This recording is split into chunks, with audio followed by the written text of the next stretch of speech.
우리나라에서 보면은 뭐 선도 생각하지 말고 불선도 생각하지 말라 이런 말 많이 듣잖아요, 그죠? 근데 그게 이제 뭐 어느 정도 이제 수행이 깊어지고 아란이 된 존재, 이제 완전히 깨달은 분에게는 사실 선불선이라는 개념이 없어요. 왜냐하면 이미 불선이 다 사라진 분이니까. 그러니까 해로운 마음 자체가 다 없어진 상태니까 거기서 뭐 선불선이란 말 자체가 큰 의미가 없는 거죠. 그런 분들한테는. 근데 일반적으로 이제 초심자 같은 경우는 여러분이 몸이 아픈데 어디가 아픈지를 알아야 그 아픈 데를 치료할 수 있죠, 그죠?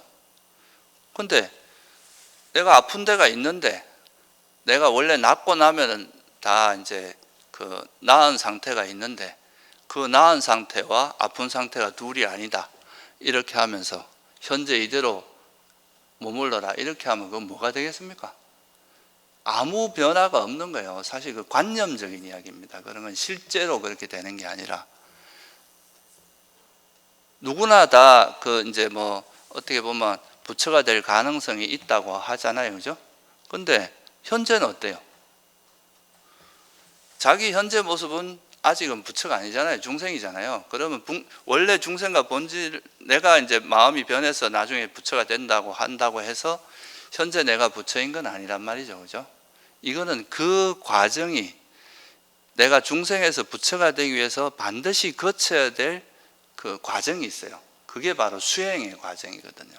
근데 이런 수행은 빼고 너무 이제 관념적으로 선과 불선이 둘이 아니고 원래 이대로 괜찮다 이런 이야기들은 오히려 이제 사람들이 좀 자기 스스로 노력해야 될 부분을 간과하고 이제 수행을 안 하게 되는 그런 효과를 불러일으키게 되거든요. 그래서 지금 여기서도 이제 어리석음이 이제 우리 괴로움의 원인이라는 걸 알았으면 이 어리석음을 타파하는 방향으로 우리가 마음을 기울이고 노력을 하고 수행을 해야 될 거 아니에요, 그죠? 그 수행 방법으로 제시한 게 바로 팔정도입니다. 우리가 부처님께서 어떻게 하면 그러면 사실 우리 마음은 다 접촉해서 일어나니까 사실 그 자체, 마음 자체가 어떤 실체가 있는 건 아니라 그랬죠, 그죠? 내가 지금 예를 들어서 탐욕이 있다 그래서 이 탐욕이 영원한 실체로서 존재하는 거는 내 마음속에 탐욕이 들어앉아 있는 건 아니다 이 말이에요. 그렇지만 이 탐욕은 내가 노력해서 이거를 이제 지혜로 바꿀 수도 있잖아요, 그죠? 그렇게 바꾸기 위해서는 이거를 바꾸는 방법이 있어야 될 거 아니에요, 그죠? 구체적인 방법론이 있어야 될 거예요. 그래서 부처님께서 보통 당신이 깨닫고 나서 보니까 사람들이 이걸 몰라서 자꾸 이렇게 괴로움에 빠지고 이걸 모르기 때문에 자꾸 이제 이런 어려움이, 이런 괴로움의 경험을 하게 되니까 그러면 이 사람들이 이 괴로움에서 어떻게 벗어나게 할 것인가? 당신이 벗어난 방법이 있었을 거 아닙니까? 그죠? 당신이 어떻게 노력을 해서 그 깨달음을 얻어서 번뇌가 소멸된 그 상태를 경험하셨잖아요. 그게 제가 첫 번째 시간에 말씀드린 부처님께서 수행을 해서 아까 말씀드린 그런 진리를 깨닫고 나니까 번뇌가 소멸돼서 아란이 된 거잖아요, 그죠? 깨달음을 얻으신 거다 이거죠. 그래서 당신이 수행하신 그 방법을 체계적으로 정리해서 후학들도 그 길을 따라가면 깨달음에 이를 수 있도록 설해 놓은 가르침이 바로 팔정도고, 이걸 또 칠각지로도 설하기도 하고 오건, 오력, 뭐 사념처, 사정근, 사여의족 이렇게 37가지 요소로 설한 게 바로 우리 경전에 나오는 이야기들이에요. 여러분들이 히말라야에 간다 그러면 그 히말라야에 먼저 성공한 사람이 간 길을 따라가면 좀 안전하거든요. 근데 이걸 모르고 자기 멋대로 가다 보면 중간에 가다가 뭐 산사태를 만난다거나 뭐 구멍, 소위 말해서 그런 크레바스라 그러잖아요. 그 틈 사이로 빠져서 위험하게 된다, 이런 일이 발생한다는 거죠.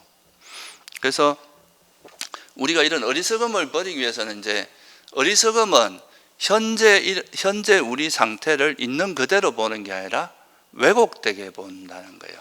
그죠? 그러니까 탐욕을 탐욕으로 보지 않고 이 탐욕을 정당화할 수도 있어요. 보통 이제 욕심이 많은 사람들은 자기 욕망을 정당화해서 내가 하는 게 정당하다 이러면서 자기 욕망을 추구하는 경우도 있을 거 아니에요, 그죠? 또 분노를 정당화해가지고 내가 이 분노 일으키는 거는 저 사람이 잘못했으니까 이건 정당해 이렇게 해서 또 분노를 일으킬 수도 있잖아요.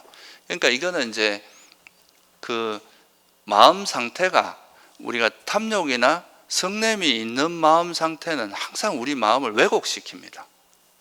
그러니까 왜곡시키기 때문에 이걸 있는 그대로 보기 위해서 이제 현상, 그냥 물질은 물질로 보고 정신은 정신으로 보고 이게 형성된 것은 형성된 것으로 봐야 되는데 우리 욕망이 들어가거나 화가 들어가면 이걸 자꾸 꼬이고 왜곡되게 한다는 거죠. 그걸 우리가 뭐라고 하면 전도몽상이라고 합니다. 전도되게 인식을 하는 거예요, 그 상황을. 그래서 이거를 이제 있는 그대로 보기 위해 보아야 지혜가 생깁니다. 물질은 물질로 보고 정신은 정신으로 보고 탐욕은 탐욕으로 보고 성냄은 성냄으로 보고 무상한 것은 무상하다고 보고 이렇게 봐야 되는데 그거를 하기 위해서는 그거를 막고 있는 게 바로 뭐냐 하면 우리 마음이 오염되어 있으면 여러분이 막 화가 나 있을 때 어떤 상황이 정확하게 보입니까? 안 보이죠?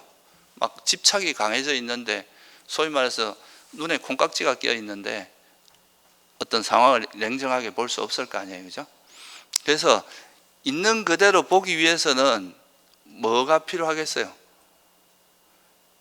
삼매가 있어야 됩니다. 우리 마음이 그런 탐욕이나 성냄으로부터 벗어난 그 삼매 상태, 이런 상태가 돼 마음이 청정해져야 이걸 이제 있는 그대로 볼 수 있잖아요. 그게 바로 이제 삼매고, 그거 삼매에 들기 위해서는 또 뭐를 우리가 지켜야 되냐 하면 일상생활에서 해야 될 행위나 해야 될 행위는 하지만 하지 말아야 될 행위를 안 하는 거, 그게 뭐예요? 계를 잘 지켜야 됩니다. 그래서 이런 계정해를 체계적으로 설한 게 바로 중도, 팔정도입니다. 일단은 여러분이 아직 진리를 아는 게 아니니까 진리를 처음에는 부처님 가르침을 통해서 들어야 되겠죠, 그죠? 지금 여러분이 공부하듯이 부처님께서 어떻게 말씀하시는가 일단은 들어야 돼요. 세상은 다 조건 지어졌기 때문에 물질과 정신이고 이건 조건 지어졌으니까 무상하고 괴로움이고 무아야 라고 딱 이 진리를 선언한 게 고성제거든요. 이런 것 중에서도 다 이렇게 무상하고 괴로움이 무한데 그 중에 우리가 마음이 일어날 때 이 작용이 있어요. 이 작용이 해로울 때도 있고 유익할 때도 있는데 이것이 이제 이 마음이 탐욕이 있을 때는 괴로움이 일어난다. 그래서 탐진치 때문에 괴로움이 일어난다. 이걸 말씀하신 게 집성제거든요. 탐진치가 버려진 게 바로 괴로움의 소멸이다. 이게 멸성제예요.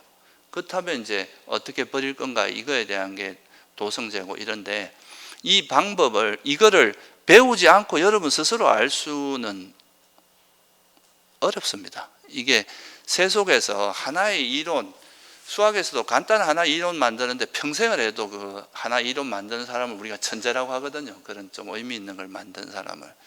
그런데 우리 인간의 마음이 얼마나 복잡한데 그 복잡한 마음의 상태가 어떤 거고 그게 어떤 조건으로 일어나고 어떻게 해야 그걸 바꿀 수 있고 이런 거를 배우는 건 쉬운 일이 아니에요. 그래서 여러분들이 우리는 부처님의 먼저 그거를 성취하신 그 분의 가르침에 귀를 기울이는 거죠. 그게 바로 바른 견해입니다. 이 바른 견해가 바로 이제 사성제에 대한 지혜거든요. 이 진리에 대한 이해예요. 그래서 이걸 처음에는 머리로라도 이해해야 될 거 아니에요, 그죠? 이해하고 그거에 대해서 깊이 사유도 해보고 그러면서 이제 계를 지키고 삼매를 닦아요.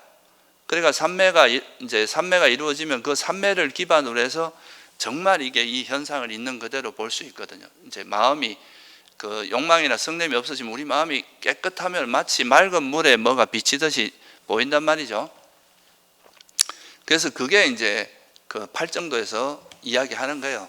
그러니까 이제 바른 견해를 갖고 바르게 사유해서 이걸 익힌 다음에 머리로라도 듣고 배워서 일단 알아야 되는 거죠. 그리고 이제 계를 지키고 또 그 바른 견해를 기반으로 해서 삼매를 닦다 보면 그 삼매가 생기면서 정말 이제는 그냥 머리로 아는 게 아니라 삼매를 기반으로 해서 자기가 스스로 통찰하는 힘이 생기거든요. 이게 바로 이제 소위 말해서 이거는 수해라고 합니다.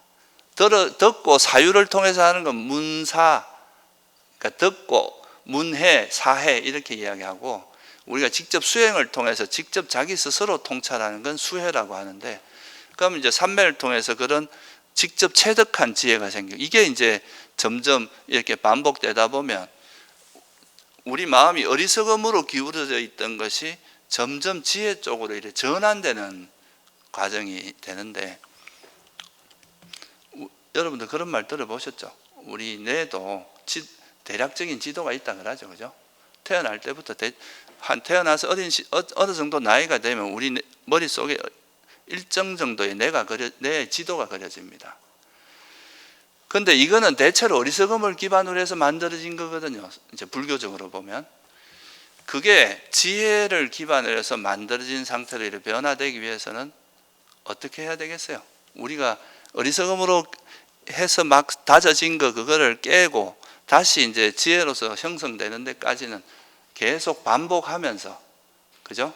그거를 우리가 마음의 습관이 되도록 계속 노력을 해야 되겠죠. 그게 이제 바로 이 수행의 과정입니다. 그래서 우리 마음이 아예 어리석음을 기반으로 하는 마음에서 지혜를 기반으로 하는 마음으로 완전히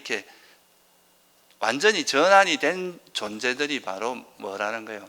깨달은 분들이고 아란이고 이래요. 이런 분들은 억지로 선한 마음을 내고 지혜를 내는 게 아니라 저절로 그게 이제 이미 체득이 된 분들입니다. 그래서 이게 이제 이렇게 수행을 하는, 어떻게 수행을 해서 어떻게 우리 어리석음을 버리고, 이제 첫째는 듣고 배워서 어떤 세상의 본질이 뭐라는 걸 듣고 배운 다음에 계를 잘 지키면서 삼매를 개발해서 그 삼매를 기반으로 해서 이제 현상을 다시 이렇게 관찰하면서 정말 이게 무상하구나, 괴로움이구나, 내 것이 아니구나라는 것을 통찰함으로써 이런 이제 과정을 거치면서 이제 어리석게 마음을 기울이는 것들이, 처음에는 거의 어리석게 마음을 기울이는 게 전부였다면 갈수록 어리석게 마음을 기울이는 것보다 이제 지혜롭게 마음을 쓰는 게 점점 빈도수가 많아지는 거죠. 그러다가 나중에는 어리석게 마음을 기울이는 것보다 이제 지혜롭게 마음을 쓰는 게 훨씬 많아져요. 이게 이제 이 정도 되면 상당히 수행력이 깊은 분들이죠. 그러다가 나중에는 아예 이제 어리석게 마음을 쓸 수 없는 상태가 돼버리는 존재들이 이제 소위 완전한 깨달음을 얻은 아란이고 이렇다고 보는 겁니다. 그래서 4념처 수행에서는 결국 이렇게 지혜가 그냥 한 번 일어난 지혜로는 충분하지 않습니다. 그냥 어쩌다 알아갖고 그렇구나 이렇다고 여러분이 바뀌진 않아요. 제가 앞에서 수학 문제 어려운 걸 막 열심히 풀면 그래 저래 풀면 되겠다 하지만 직접 풀면 안 풀리는 경우가 훨씬 많죠. 그건 자기 스스로 체득되지 않은 것은 자기 게 아닙니다. 그래서 이런 수행을 통해서 이제 개정해를 닦아요. 그게 8정도거든요. 이걸 닦으면서 점점 이제 지혜가 다져지고 해서 이제는 지혜롭게 마음을 쓰는 것밖에 안 되는 상태가 올 때, 그걸 우리가 뭐라고 한다고요? 이제 그게 아란이고, 그게 이제 바로 바른 기억의 확립, 사띠, 우리가 4념처 수행이 이제 사띠 바타나라고 하거든요. 바타나. 이 바타나란 말이 뭐냐 하면, 빨리 원어 뜻이 뭐냐 하면 사띠 플러스 우파타나라는 거의 합성어입니다. 그 우파타나라는 말이, 이 말이 무슨 뜻이냐면 옆에 두다 이런 뜻이에요. 항상 사띠를 옆에 둔다 이 말이죠. 그 말은 무슨 뜻이겠어요? 없어지지 않는다, 항상 있다, 확립됐다 이 말입니다. 그래서 우리가 지혜롭게 마음을 쓰는 이 지혜를 잊지 않는 이 바른 기억이 절대 없어지지 않는다 이 말이에요. 항상 지혜가 작용하게 된다. 그렇게 돼야 이게 수행이지. 우리가 말은 되게 멋있잖아요. 선, 불선이 둘이 아니다. 그리고 선도 생각하지 말고, 이거는 멋있는 말이고 시어고 그렇긴 하지만 실제 여러분의 상태는 아닙니다. 그러니까 수행자들은 반드시 수행을 해야 그렇게 마음이 바뀌는 거예요. 그러니까 부처님께서도 8정도에서 아주 강조한 것 중에 하나가 사정근이라고 있잖아요. 그죠? 노력을 해야 되는 겁니다. 노력하지 않고 되는 일은 없어요. 그래서 이제 이거를 버리는 이런 이제 구체적인 수행법은 계를 기반으로 해서 우리 불교 수행은 삼매와 지혜를 닦는 건데, 이 삼매를 닦는 것도 이제 외도들은 그냥 단순한 집중을 가리키지만 부처님의 가르침은 항상 바른 견해라는 걸 기반으로 하고 있어요. 그러니까 바른 견해를 기반으로 해서 이건 해롭고 이건 탐욕, 이건 성냄이고 이것 때문에 문제가, 이 탐욕과 성냄을 내려놓으면 마음이 깨끗해지면서 마음이 고요하고 집중된 상태가 되거든요. 이런 상태를 바른 삼매라고 해요. 그러니까 보통 외도의 삼매는 대상에 집중하는 걸로 치중하지만 부처님께서 말씀하신 바른 삼매는 우리 마음에 있는 그런 이제 탐진치를 드러냄으로써 삼매에 드는, 자연스럽게 여러분이 내가 이제 여기에 마음을 여기 쓰려고 하는데 이게 이제 이 마음이 오염되어 있으면 계속 이렇게 딴 데로 가려고 한단 말이죠. 그죠? 근데 이 다른 데로 가려고 하는 이 마음이 쉬어져 버리면 그냥 여기 가만히 있는 게 행복하겠죠. 그러니까 여기 가만히 있게 되는 거죠. 그렇게 이제 삼매에 드는 걸 바른 삼매라고 하는, 이건 제가 나중에 이제 지금 여기서 우리가 지금 공부하는 거는 이제 이런 나중에 수행을 하기 위한 기초를 좀 배우는 거예요. 나중에 이제 2부에 가면은 이런 이제 삼매를 닦고 지혜를 닦는 거에 대한 구체적인 방법론이 이제 나옵니다. 그건 그때 설명을 드리기로 하고, 지금은 이제 그냥 이런 과정을 통해서 우리가 이제 계를 지키고 삼매를 닦고 바른 견해를 기반해서 계를 지키고 삼매를 닦다 보면 그걸 통해서 이제 현상을 있는 그대로 보는 지혜가 개발되고 그걸 통해서 어리석음이 타파된다. 그런 거를 이해하시면 될 것 같아요. 여기서는 반드시 수행이 따라야 된다는 거, 그거를 이해하시면 좋을 것 같습니다. 그러면 이제 이런 수행을 통해서 점차적으로 우리가 이제 바르게 현상을 보는 훈련을 하는 거죠. 예전에는 이거 볼 때 이건 컵이고 내 컵 이렇게 보다가 이제는 단지 물질이구나, 그리고 이건 형성된 거라서 무상한 것이구나, 이렇게 이제 볼 수 있는 힘이 자꾸 생기는 거예요. 지혜의 힘이. 그러다 보면 이제 이런 힘이 생기면 여러분들이 뭐 어떤 거에 대한 정보가 이렇게 자꾸 쌓이다 보면 나중에는 어떻게 됩니까? 그 정보를 기반으로 해서 새롭게 사유를 하게 되겠죠. 그죠? 보는 눈이 달라질 거 아니에요. 옛날에는 이걸 그냥 물질로만 보고 내 거 이렇게 봤다가 이제는 이걸 이건 그냥 내 컵이야 이렇게만 보다가 이게 아니라 단지 이건 물질이고 이 물질은 형성된 거니까 정말 이건 무상하고 내 것이 아니구나, 이렇게 볼 수 있는 지혜가 이제 좀 바뀌기 시작하는 거죠. 이게. 그죠? 그렇게 되는 건데, 그래서 이렇게 이제 되면서 이 현상을 있는 그대로 진리에 맞게 이해하는 것을 우리가 불교에서 뭐라고 하냐면 지혜라고 이야기합니다. 정확하게 정의를 하자면 아까 어리석음은 뭐라고 정의를 했어요? 사성제에 대한 뭐라고 그랬어요? 무지. 경전에 정확히 이렇게 나옵니다. 무명이란 무엇이냐?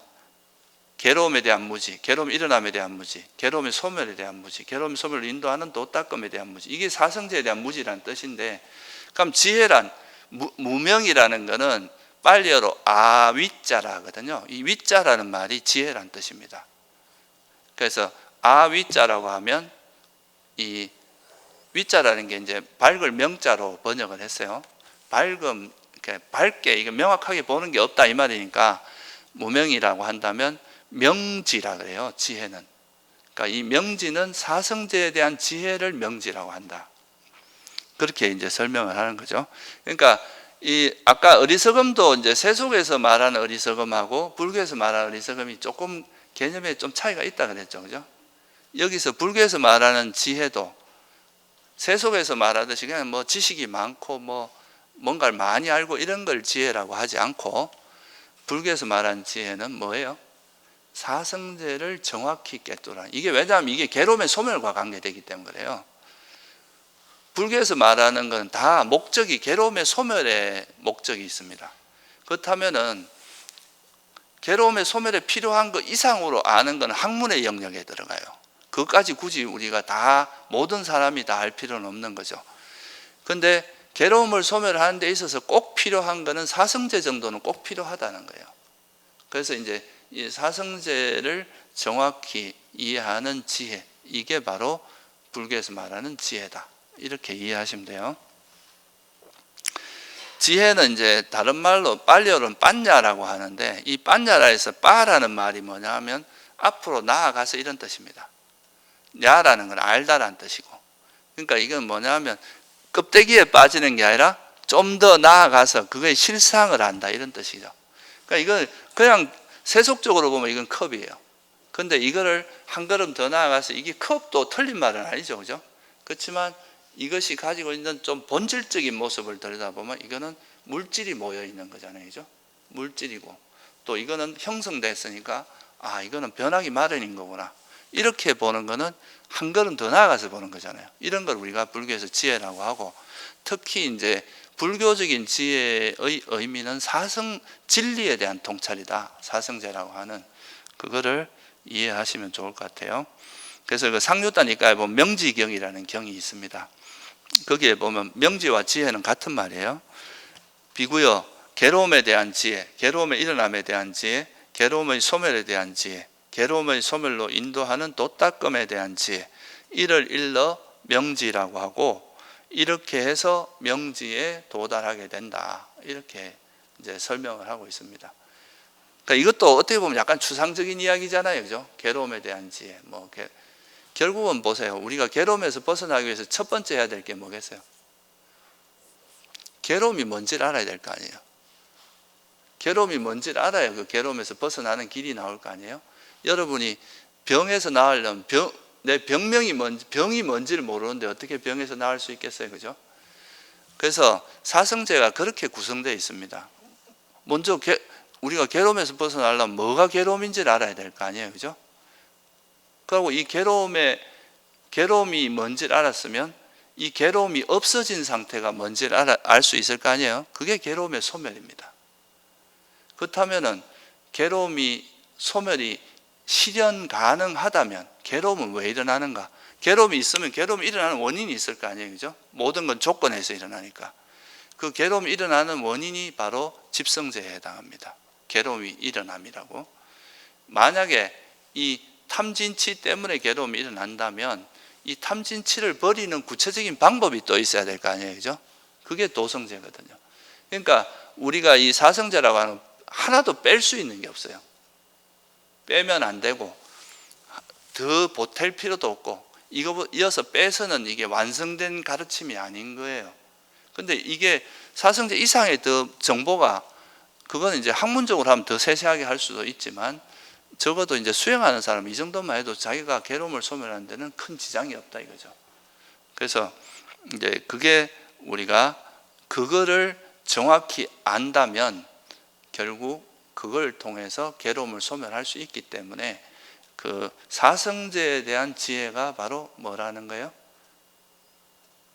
이 지혜를 명지라고 하고, 이게 결국 지혜다. 불교에서 말한 지혜는 바로 사성제에 대한 지혜다. 이걸 좀 더 구체적으로 설명을 드리면, 아까 제가 말씀드릴 때 이제 물질을 물질로 보지 않고 정신을 정신이라고 꿰뚫어 알지 못하는 걸 뭐라 그랬어요? 무지라 그랬죠, 그죠? 그렇다면 역으로 말하면 물질을 꿰뚫어 알고 정신을 정신이라고 꿰뚫어 아는 건 뭐에 해당하겠어요? 지혜겠죠, 그죠? 예를 들면 여러분들이 걸어가는데 이제 내 몸에 대해서도 우리는 보통 이 몸이라고 하지 않고 내 몸 이렇게 이야기하잖아요, 그죠? 근데 엄밀하게 말하면 이 내 몸이라고 하는 것도 수많은 세포의 결합이고, 또 불교적으로 말하면 네 가지 근본 물질의 결합인 거예요, 그죠? 그리고 이건 또 만들어진 겁니다. 우리 업이라든가 음식이라든가 열에 의해서 만들어진, 그래서 이거는 사라질 수밖에 없잖아요. 이렇게 보는 거하고 내 몸 이렇게 보면, 내 몸에 대해서 조금만 뭐가 생기면 내가 죽으면 어떡하지, 이렇게 내 몸에 대한 집착이 있으면 그게 문제가 생겼을 때 괴로움이 일어나겠죠. 근데 내 몸은 형성된 거고 조건에서 영향을 받을 수밖에 없기 때문에 그렇다. 그러면 내가 병이 생기거나 또는 좀 죽음이 온다 해도 거기에 대해서 훨씬 초연하게 대할 수 있겠죠, 그죠? 어차피 우리 형성된 몸이라는 이런 변화의 과정을 거칠 수밖에 없다, 이렇게 이해할 수 있겠죠.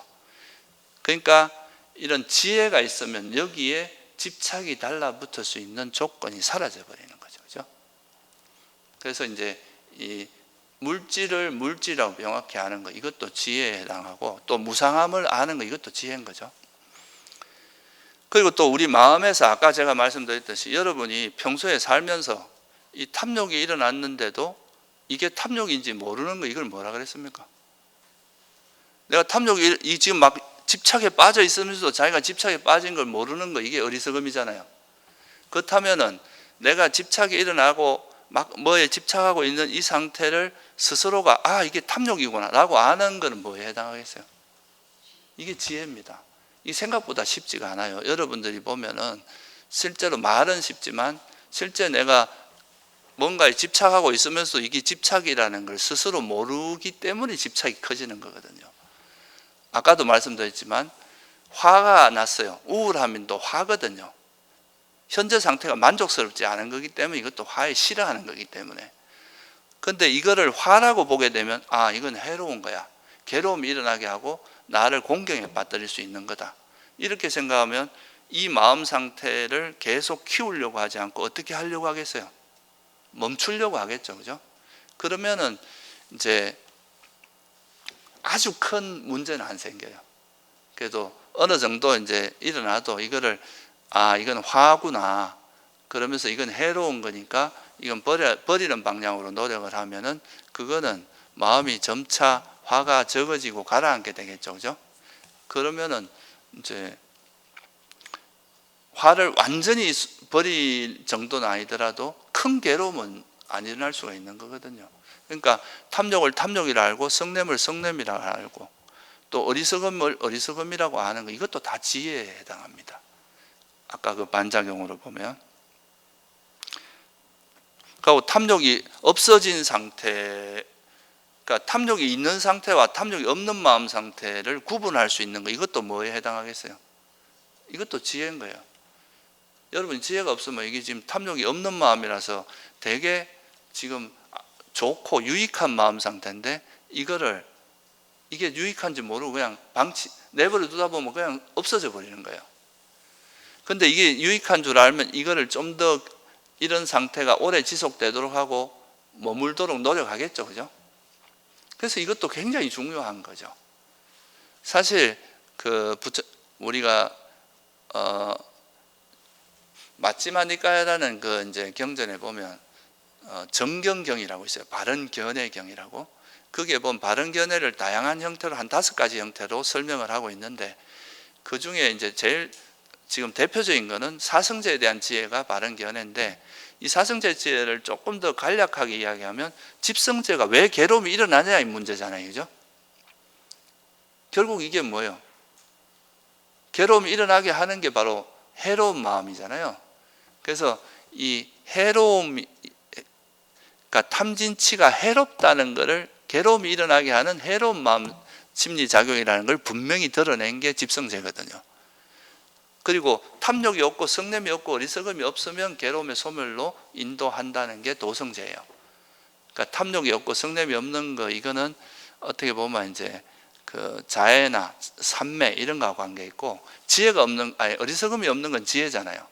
그러니까 이게 이런 걸 개발함으로써 우리가 괴로움에서 벗어날 수 있다. 그래서 탐욕이 없고 성냄이 없고 어리석음이 없는 유익하다. 이걸 아는 거는 도성제니까 결국은 선불선을 아는 게 결국 사성제를 아는 거라고도 말할 수 있는 거죠.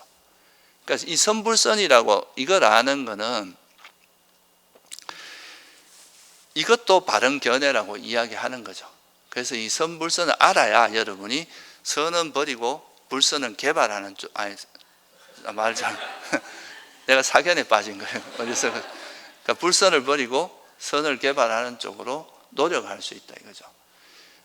그런데 이제 우리가 고성제는 보면은 모든 것이 다 조건에서 형성됐으니까 무하다, 실체가 없다.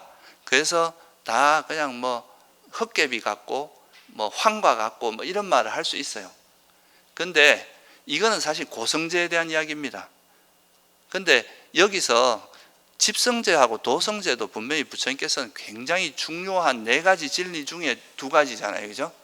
이 집성제와 도성제가 선불선에 대한, 이게 분명히 모든 마음이 다 실체도 없고 헛개비 같고 환과 같지만 이 환과 같은 것이 일어났을 때는 뭐가 있어요? 작용이 있습니다. 여러분이 분명히 화가 아무리 뭐 헛개비고 그냥 꿈과 같은 거라 그래도 화가 일어날 때 괴로워요, 안 괴로워요? 그 작용은 분명히 있어요. 그거는 현실입니다. 여러분 나중에 누가 다 공이고 없다 그러면 한 대, 뺨때기를 한 대 때리세요. 다 공인데 누가 아프냐 그러고 이렇게, 아프다는 거는 다 작용이 있는 거거든요. 이 작용은 또 이게 우리가 노력을 통해서 변화시키고 이 작용을 선에서 불선에서 선으로 바꾸는 게 수행이에요. 근데 이 작용을 무시하고 너무 공만 강조하다 보면 이게 되게 허황된 상태로 빠질 수가 있어요. 그러니까 환상 속에서 살아가는 거죠. 실제 자기는 그런 거 아닌데 마치 그런 것처럼 착각하는 거가 될 수가 있거든요. 그래서 이게 이제 지혜라고 할 수 있고, 그래서 선불선을 이해하는 것, 이것도 아주 중요한 지혜에 들어간다는 거죠. 그리고 이제 이게 또 작용은 있지만 또 조건에서 형성된 거니까 실체화해서는 안 돼요. 마치 뭐 탐욕과 성냄이 내 마음 안에 이렇게 덩어리로 들어앉아 있는 건 아니라 그냥 어떤 조건이 되면 탐욕이 일어났다가, 그러니까 좀 이렇게 조건이 안 좋을 땐 또 이제 탐욕이나 성냄이 일어났다가 조건이 조금 마음이 진정되고 조건이 바뀌면 또 탐욕과 성냄이 사라지고, 이런 이제 고정된 모습은 아니다. 이렇게 이게 왜냐하면 조건에 의해서 생긴 거잖아요. 마음도, 그죠? 접촉이 있을 때 어떤 안 좋은 상황과 접촉이 있으면은 보통 탐욕이나 성냄이 잘 일어나고, 좋은 상황과 접촉이 있을 때는 이런데, 이 수행이 깊어지면 어떤 상황에서든지 이제 그 탐욕과 성냄이 일어나지 않는 힘을 기를 수 있다 이 말이죠. 그리고 이제 조건에 대한 무지, 이것도 뭐에 해당하겠어요? 이건 어리석음이라 그랬죠, 그죠? 그러면 조건을 정확히 이해하는 것도 뭐에 해당하겠어요? 이것도 지혜의 영역입니다. 그러니까 나한테 괴로움이, 수행자들은 원래 불교를 공부하는 사람은 결과를 보지 말고 조건을 보라 그랬어요. 그러니까 어떤 일이 생긴 거는 다 어떤 조건이 갖춰졌을 때 일어나는 결과라는 거죠. 그래서 이 결과에 너무 집착하기보다는 어떤 조건을 하면 이 결과가 일어나는지 여기에 포커스를 맞추는 거예요. 이게 바로 조건에 대한 지혜입니다. 그래서 이게 이제 조건을 알면, 또 조건에 대한 지혜가 생기면, 아까도 제가 말씀드렸지만 이 세상에 있는 건 다 뭐에 의해서 생긴다고 그랬습니까? 조건에 의해서 생긴 거는, 형성된 것은 사라질 수밖에 없다 그거잖아요, 그죠? 그래서 부처님께서 열반하시면서 남기신 말씀이 뭐냐 하면, 형성된 것들은 사라지기 마련인 법이다. 이게 마지막 유훈이에요. 방일하지 말고 열심히 정진하라고 한 거. 그러니까 이 세상에 있는 모든 건 형성된 것은 소멸되기 마련이니까 여기에 마음 두지 마라. 여기에는 우리가 마음을 두고 의지할 만한 대상이 아니다 이 말이죠. 그래서 이제 이 세상에 있는 모든 형성된 것들은 사라지기 조건에서 만들어진 거기 때문에, 만들어졌다, 형성됐다, 이게 우리가 이런 말 많이 들어보셨죠? 쌍카라. 이 쌍카라는 말이 형성됐다는 뜻입니다. 그래서 이런 형성된 것들은 사라지기 마련이다, 이렇게 보는 조건을 이해하면 무상에 대한 지혜가 생깁니다. 형성된 것은 조건이 바뀌면 사라질 수밖에 없다 이거죠. 그래서 그걸 이해하면 우리가 예를 들어서 뭐 이제 돈이나 권력, 명예 이런 게 생겼다 하더라도 이것도 형성된 거잖아요, 그죠? 여러분의 뭐 어떤 노력이나 뭐에 의해서 형성된 건데, 이것도 언젠간 사라질 수밖에 없다고 생각하면은 이거를 뭐 우리가 뭐 경험하고 누리더라도 그게 빠지지 않고 너무 그게 과도하게 집착하지 않고 느낄 수 있겠죠, 그죠? 그게 바로 무상에 대한 지혜입니다. 그리고 괴로움, 무상한 것은 불안정하다는 거죠.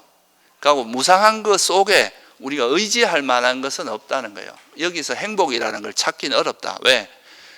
내가 좀 이제 저 사람이 정말 의지할 만해서 내가 붙들고 있었는데 어느 순간에 사라져 버리는 거예요. 무상하니까. 이걸 의지할 만한 게 못 된다는 거죠. 여러분이 내 몸에 대해서 그렇게 애착하고 해봐야 때가 되면 그냥 여러분 배신하고 몸은 무너져 버립니다. 그러니까 이거는 이제 우리가 의지할 만한 대상이 아니고 믿을 만한 대상이 아니라는 거죠. 그래서 여기서는 행복을 찾을 수 없다, 행복이 비어 있다, 이 말이 괴로움이란 뜻이에요. 그리고 그렇기 때문에 여기서 이제 대표적인 게 뭐냐 하면, 우리가 사람들이 제일 착각을 많이 하는 그 어리석음이, 우리가 감각적 쾌락 있잖아요, 그죠? 이 감각적 쾌락은 참 달콤하잖아요, 그죠? 맛있는 거 먹을 때도 되게 달콤하고, 또 뭐 아름다운 음악을 듣거나, 또 뭐 향수를 뿌리거나, 뭐 이런 몸에 되게 부드러운 감촉을 느끼거나, 이럴 때 되게 달콤하단 말이죠. 그래서 우리가 이런 욕계에 살아가는 존재들이 가장 끊기 힘든 욕망의 형태가 감각적인 욕망입니다. 이게 소위 말해서 재물, 명예, 뭐 성욕, 식욕, 뭐 수면, 이런 것들이 다 이제 감각적인 욕망인데, 이런 것들은 근원적으로 끊기는 굉장히 어려워요. 이거는 이제 소위 말해서 아라한이 되기 전에 아나함이라고 불안가라고 하는 단계가 있는데, 그 정도 가야 완전히 없어집니다. 그 전에는 좀 거친 건 사라져도 아주 미세한 건 잘 안 사라집니다. 그런데 이 감각적인 즐거움을 여기에 애착을 하는 이유가 뭐냐 하면, 이 감각적인 즐거움이 뭐라고 생각하기 때문에 여기 집착하겠어요? 행복이라고 생각하니까, 그죠? 여기에 정말 우리가 행복이 있다고 생각하니까 집착할 거 아니에요, 그죠? 근데 이제 부처님께서 보시기에는 이 감각적인 쾌락은 정말 이렇게 달콤하고 행복이에요. 그렇지만 이걸로 인해서 파생되는 괴로움이 훨씬 많다는 거예요. 감각적인 즐거움을 누리는 게, 우리가 감각적인 즐거움에는 집착이 따르기 때문에, 이것이 이제 즐기다가 사라지면 허무해지고 굉장히 이제 허전해지고, 그걸로 인해서 힘들어지겠죠. 그래서 이거를 이제 감각적인 즐거움을 부처님께서 이제 제일 적나라하게 비유한 건 뼈다귀에 비유를 했습니다. 뼈다귀라고 하는 거는 살이 거의 없잖아요. 뼈다귀를 이렇게 우리가 이제 살을 발라내고 남은 그 뼈다귀가 있잖아요. 그걸 꼬아 놓으면 고기 냄새는 나죠. 근데 먹어보면 살이 하나도 없어. 이런 것 같다 그랬어요. 이게 분명히 행복은 행복인데, 이걸로 인해서 파생되는 괴로움이 훨씬 많기 때문에 이거는 진짜 진정한 행복으로 보기 어렵다. 저열한 행복이다. 그래서 이건 사실은 행복같이 보이지만 본질은 괴로움이다, 이렇게 말씀하신 거예요. 그런데 이 통찰이 깊어지면 감각적인 그 쾌락에 대한 욕망을 서서히 놓을 수 있게 돼. 그런데 설사 감각적인 즐거움을 누리더라도 깊이는 안 빠진다 이거예요. 그런데 이게 행복이라고 거머쥐고 있는 사람은 이걸 쫓아서 막 열심히 달려가겠죠, 그죠? 그러면 이제 점점 더 커지겠죠. 그래서 이런 것도 어리석음에 해당합니다. 감각적 욕망이 원래는 괴로움, 부처님께서는 이게 괴로움이라고 했는데 이걸 행복이라고 보는 게 어리석음인데, 그렇다면 거꾸로 이야기하면 감각적 욕망의 즐거움이 본질은 괴로움이다라고 꿰뚫어 하는 거, 이게 뭐에 해당하겠어요? 이것도 지혜에 해당. 이거는 괴로움에 대한 지혜가 있으면 이렇게 볼 수 있는 거죠, 그죠? 또 이제 우리가 내가 있다 이렇게 생각하는, 소위 우리나라에서 제일 많이 하는 아상, 내가 있다고 생각, 이런 것들도 사실 부처님이 보시기에는 이 세상이 형성된 것은 다 나라고 하는 존재는 물질과 정신이 그냥 모여있고 형성된 거고, 그건 조건에서 만들어진 거니까 사라질 수밖에 없고 괴로움의 속성인데, 이걸 어떻게 내 것이라 할 것인가? 내 것이라면 내 마음대로 돼야 되는데 그게 안 된다 이거죠. 그래서 여기에는 어떤 나라고 할 만한 건 없다, 이렇게 무아를 통찰하는 것도 지혜고, 무아의 지혜가 없으면 대체로 어떻게 하냐면 이 몸을 나라고 생각하거나 내 생각을 나라고 생각하거나 내 기억을 나라고 생각하거나 내 감정을 나라고 생각하거나, 이런 게 다 유신경이라 그럽니다. 그러니까 이 나의 오온 중에 하나를 나라고 생각하는 이런 이제 사견이 생기게 된다는 거예요. 근데 이제 이런 무아의 지혜가 있는 사람들은 그런 걸 다 놓을 수 있겠죠, 그죠? 이걸 나라고 생각하면 이 집착이 잘 안 놓아집니다. 여러분이 내 생각, 이렇게 내 견해 이렇게 생각하면 누가 이거에 대해서 반론을 제기하면 당장 저기 나를 무시하나 이렇게 돼버리잖아요, 그죠? 그 나라는 개념이 여기 들어가는 순간 이기심과 어떤 나와 남을 비교하는 이런 마음이 들어가기 때문에 그거는 이제 그런 나에 대한 가래로부터 나에 대한 집착이나 이런 걸 버리기가 거의 불가능해지거든요. 그래서 이게 무아의지혜가 있으면 그냥 나한테 일어난 생각이구나, 나한테 일어난 그냥 번뇌구나, 나한테 일어난 감정이구나, 이렇게 객관화해서 볼 수 있게 되거든요. 내 거라고 생각하지 않으니까. 그렇게 보는 것도 지혜다. 우리가 이제 이게 나중에 윗바사나 어떤 마음을 관찰하는 수행을 할 때 이 무아의지혜가 굉장히 중요합니다. 나와 동일시하지 않고 그냥 객관화해서 보는 거. 그리고 이제 탐진치가 괴롭다고, 탐진치 탐욕 좀 일으키면 어때? 화 좀 내면 어때? 이렇게 생각하는 거는 탐진치를 해롭다는 걸 모르는 지혜겠죠, 그죠? 근데 탐욕과 성냄과 어리석음은 괴로움이 일어나게 하기 때문에 이건 정말 해로운 거다, 이렇게 보는 건 지혜에 해당하겠죠, 그죠? 이런 게 다 지혜입니다. 아까 제가 말씀드린 거를 거꾸로 이해하시면 돼요. 그리고 어떻게 하면 탐욕을 버릴 수 있는지, 어떻게 하면 지혜를 개발할 수 있는지, 어떻게 하면 삼매를 개발할 수 있는지, 이런 거를 철저히 아는 것도 지혜에 들어가겠죠, 그죠? 이거는 제가 대략적으로만 설명을 드리고, 나중에 이제 우리가 보면 나중에 이제 바른 삼매를 닦는 방법이나 호흡 수행이나 이런 걸 통해서 이제 호흡 수행, 걷기 수행, 일상 속에서 하는 수행, 이런 걸 통해서 어떻게 삼매를 닦고 어떻게 지혜를 개발하는지, 이거는 다음에 자세히 또 공부할 시간이 있을 텐데, 지금은 그런 거는 이제 좀 생략하고, 그런 방법을 어떻게 하면 나한테 탐진치를 버리는지 그것 정확히 방법을 이해하고, 그거를 이제 일단은 이것이 탐진치라는 걸 이해하고 그걸 버리는 방법을 정확히 통찰하는 것도 지혜에 들어간다. 이건 일종의 도성제에 대한 지혜죠. 그래서 이렇게 지혜가 생기면, 지혜라는 게 결국 이제 아까 우리가 부처님께서 뭐라고 했습니까? 사성제를 모르는 게 무명이고 사성제에 대한 지혜가 명지라 그랬으니까, 명지가 생기면 뭐가 사라지겠어요? 무명이 사라지겠죠. 무명이 사라지면 무명을 기반으로 해서 일어나는 해로운 마음들이 다 사라지겠죠. 그죠? 그래서 이게 이제 지혜롭게 마음을 쓰면은 어리석음이 사라지고, 어리석음이 사라지면 해로운 법이 사라지고, 지혜롭게 마음을 쓰면 항상 선한 마음만 일어나게 됩니다. 해로운 게 사라지니까. 그래서 그걸 우리가 지혜롭게 마음을 기울인다. 그래서 지혜를 조건으로 항상 유익한 법이 일어납니다. 이 지혜가 사성제야 되냐? 우리가 팔정도에서도 보면 바른 견해가 있고 나서 바른 사유, 바른 말, 바른 행위, 바른 생계 쭉 나오잖아요, 그죠? 바른 정진, 바른 기억, 바른 삼매. 그러니까 불교에서는 항상 바른 견해를 기반으로 해서, 이게 결국은 지혜거든요. 지혜를 기반으로 해서 일어나는 게 선법이다, 이렇게 생각하시면 됩니다. 그래서 경전에도 보면 비구들이요, 이것 외에 다른 어떤 법에 의해서도 아직 일어나지 않은 선법들이 일어나고 또 이미 일어난 불선법이 버려지는 것을 나는 보지 못하나니 그것은 바로 지혜롭게 마음을 기울이는 거다. 이게 이제 안구따르니까에 나오는 말씀이에요. 그래서 우리가 지금 아까 이제 오늘 제가 말씀드린 건 대체로 이제 어리석음과 지혜가 어떻다는 것을 좀 설명을 드린 거고, 이 어리석음을 기반으로 해서 모든 해로운 마음이 일어나기 때문에 어리석게 마음을 쓰면 다 이제 해로운 마음이 일어나고 탐진치를 기반으로 해서 일어나고, 그것 때문에 계속 괴로움이 반복된다는 거죠.